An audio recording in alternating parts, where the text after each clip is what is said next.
and cross that out. Yeah. Hi, my name is Shergaun.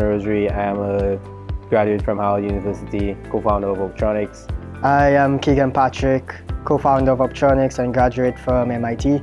I'm originally from Prale, small village in the island of St. Lucia.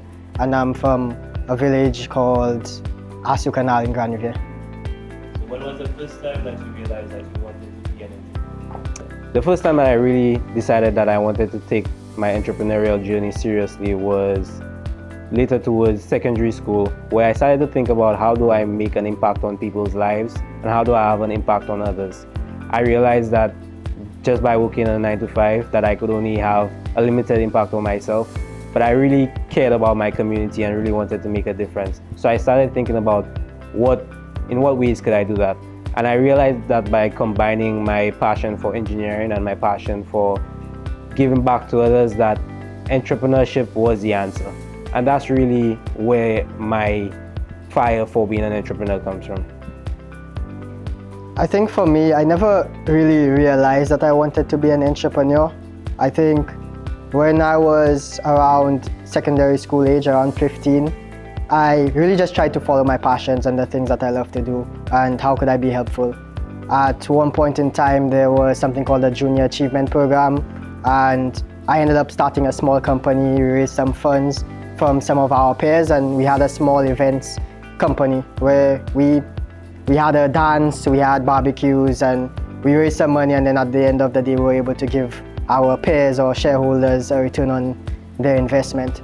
That was really my first stint at entrepreneurship, and it gave me a feeling that I was able to make something fun and then also be able to be profitable and give back to the school. So that was my first stint, and then ever since then on, I've been trying to think about how can I continue along that vein and how can we have an impact on our community, how can we have an impact on the country and the Caribbean. And at some point in time, we figured out, hey, maybe we could have an impact on the world.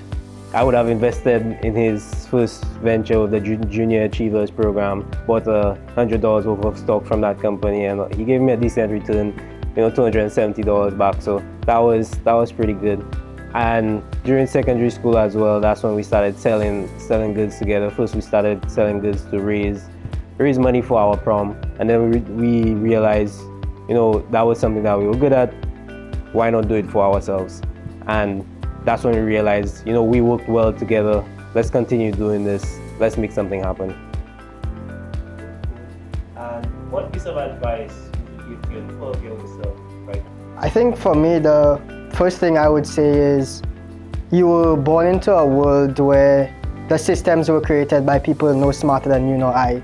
And if you truly believe that you can make a difference or there's a change that you could make, I believe that you should move in faith and work your hardest to be the change that you want to see in the world. I think before giving myself any advice, I would ask him first, what would you do if you're not afraid? Because I feel that a lot of our decisions sometimes come from fear.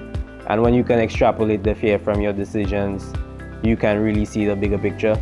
That's when you realize that it's okay to pursue your dreams, it's okay to dream big, it's okay to, take the world by its horns. So first I would ask myself, what would you do if you're not afraid? And then I'd let him decide. Yeah. So as co-founders of Obtronics, can you walk us through the journey of creating the company?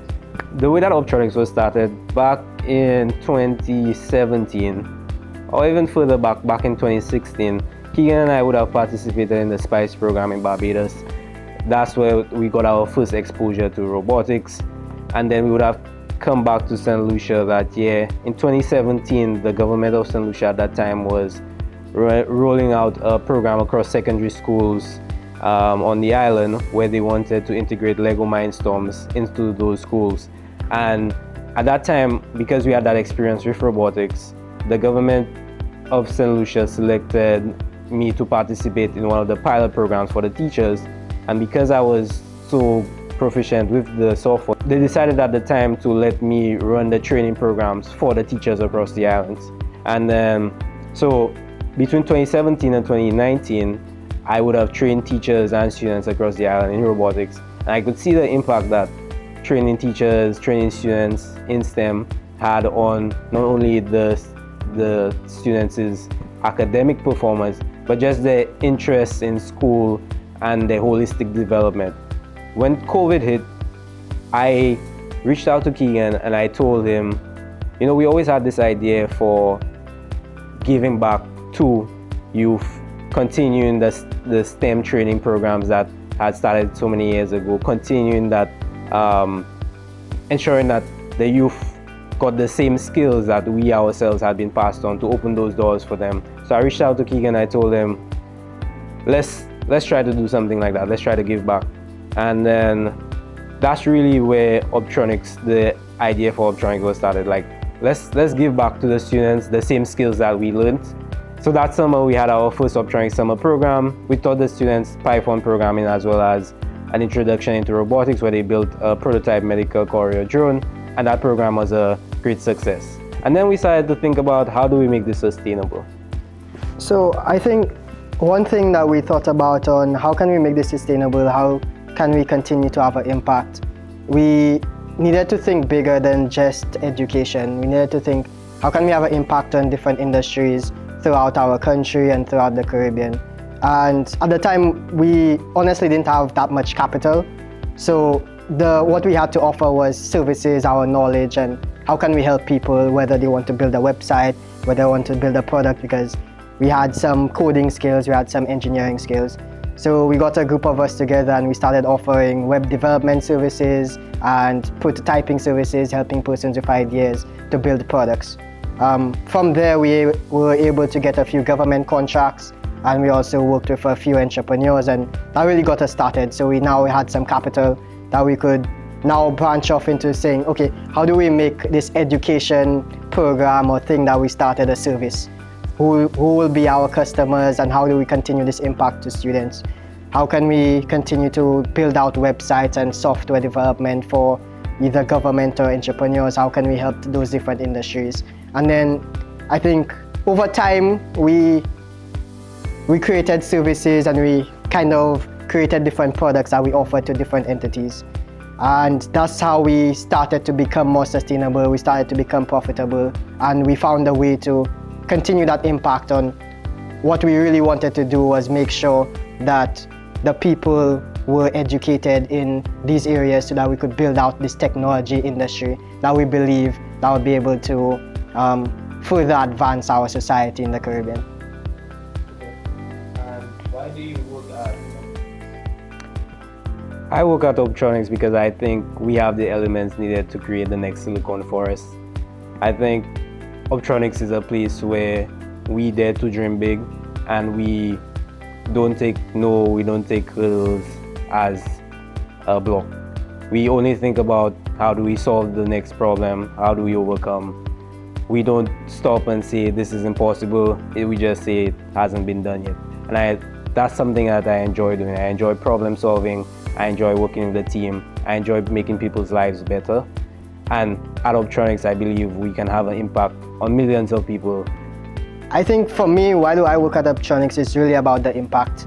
I think working day in and day out, we see the first-hand impact that we have on people. How can we create an industry where the Caribbean is the place where the next greatest technologies come from?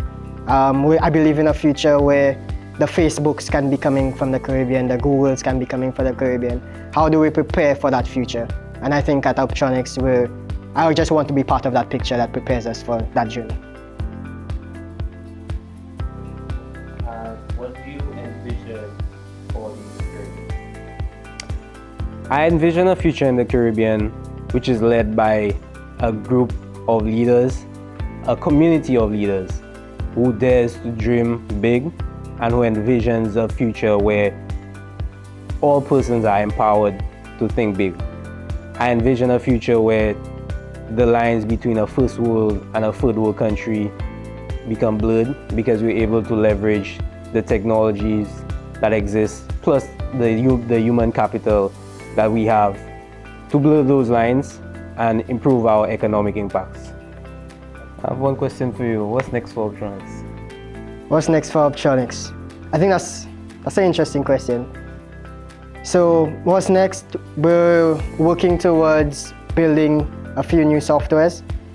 There's a few investment opportunities for our investors out there, and we're also working on building out innovation hubs across the Caribbean, where we create these centralized hubs of bringing people together to innovate on new ideas.